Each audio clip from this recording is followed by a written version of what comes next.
Fields of Fire. One sunny day, Fireman Sam was blowing up an inflatable dam outside Pontypandy Fire Station when Trevor Evans came along. "What have you got there, Sam?" asked Trevor. "A blow-up birthday cake?" "No, Trevor," smiled Sam. "This is what we use to store water nearby when we're fighting a fire and there's no tap nearby." "I'd love to see it in action," replied Trevor, "but I'm taking Mandy and Norman to the seaside." And Trevor jumped into his bus and waved goodbye. As Trevor drove off, the bus exhaust made a loud bang. That doesn't sound too healthy," said Sam. The bus continued to make loud bangs as Trevor drove up through the countryside. "Did you just sit on a balloon, Mr. Evans?" giggled Norman. "Very funny, Norman," replied Trevor, "but it won't be so funny if the bus breaks down." "I hope it breaks down when we get to the seaside," said Mandy. Then the bus made 3 loud bangs and little puffs of smoke came out of the exhaust before it stopped.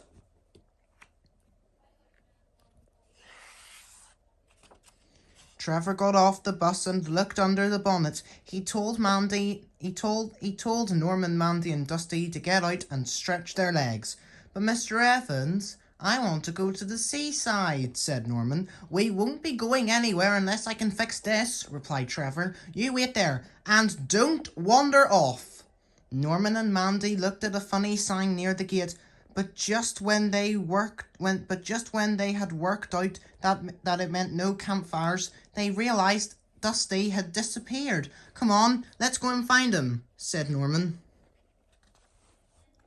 At the fire station, Station Officer Steele, Sam and Elvis were standing around the dam. Tom Thomas's helicopter was hovering high up above with a large plastic bucket filled with water. "Sam to Wallaby 1, lower away," said Sam into his walkie-talkie. Okay, mate, replied Tom, carefully lowering the bucket, but as Elvis tried to catch it, he tipped the water over Station Officer Steele. "Sorry, sir," blushed Elvis.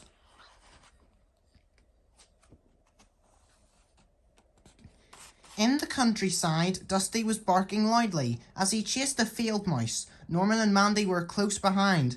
"Look, someone hasn't put their campfire out," said Mandy as she spotted a smoking fire on the ground. "We should tell Trevor." "Okay, but let's find Dusty first," said Norman. "Come back, Dusty!"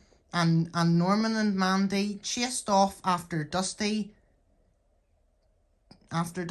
just as the campfire set alight again.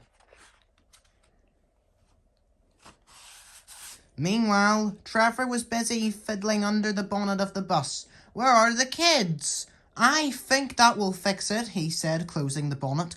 But then Trevor realized that Norman and Mandy had gone. "Mandy! Norman! Come back at once!" he shouted, turning to the fields.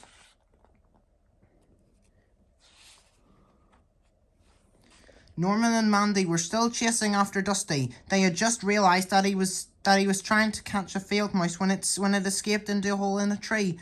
Dusty, Mandy and Norman stopped and suddenly landed in a heap under the ground. "It's gone really foggy," said Norman, as smoke billowed across at them. That's not fog, Norman. It's smoke," said Mandy. "It must be that campfire." "Mr. Evans, help! We can't see where we're going," Norman and Mandy shouted. On the roadside, Trevor could faintly hear Norman and Mandy calling out in the distance. He looked over the wall and saw some smoke rising from the field. "Oh my goodness!" cried Trevor. He got out his phone and dialed 999. "Which service do we require?" asked the operator on the other end of the line. At Pontypandy Fire Station, Station Officer Steele picked up the emergency message.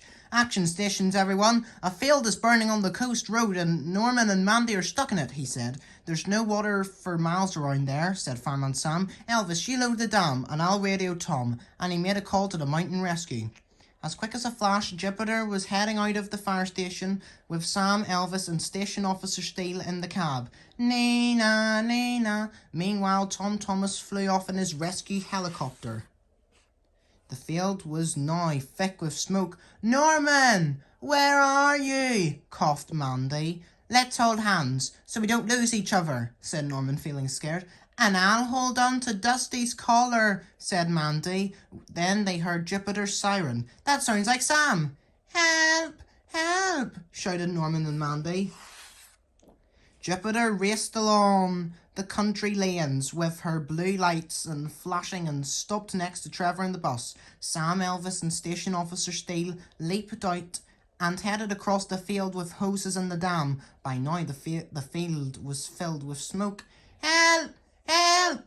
We're over here!" shouted Norman. "Trevor, help Elvis with the dam. I'll radio Tom," said Sam. Tom was flying over Pontypandy Lake. The helicopter swooped down and the huge bucket splashed into the water, filling up to the brim. "I'm picking up the water now. Be with you in 2 minutes, Sam," said Tom into his headset. Then he set off towards the field with the bucket of water juddering beneath. The dam was now set up, and Sam and Elvis strapped on their breathing apparatus. "Right, man, I'll supervise the water drop," said Officer Steele. "Sam, find those children." And Sam and Elvis took the hoses and walked into the smoke. In the sky above, the helicopter lowered the bucket towards the inflatable dam. "Right a bit. That's it," said Officer Steele, tipping the water away. "Right a bit. That's it," said Officer Steele, tipping the water into the dam. "That's it, Tom. Take it away." And Wallaby One flew off. Sam and Elvis set their hoses on the fire, and soon the smoke started to billow away. Dusty raced towards them, and Norman and Mandy trooped sadly alongside. "Thank goodness you're all right," said Sam. "You gave us quite a fright wandering off like that." "Sorry, Sam." "You can let go now, Mandy," said Norman, looking at his hand. You mean you can," replied Mandy. "It wasn't me who wanted to hold hands." It was now too late for Trevor to take Mandy and Norman to the seaside, but Sam told him to bring them to the fire station instead. When they arrived, it looked like a mini seaside with a palm tree and the sand next to the dam. "Wow," said Sam. "This is great." "Wow, Sam, this is great," said Mandy and Norman. We just need to top up the dam, so you can have a dip," said Sam, and Tom's helicopter flew overhead. "I've got it, sir," said Elvis, but he tipped the bucket of water over Station Officer Steele again. Norman and Mandy tried their best to hide their giggles. The end. And that was my favourite episode whenever I was a little boy, and I still love it. The end.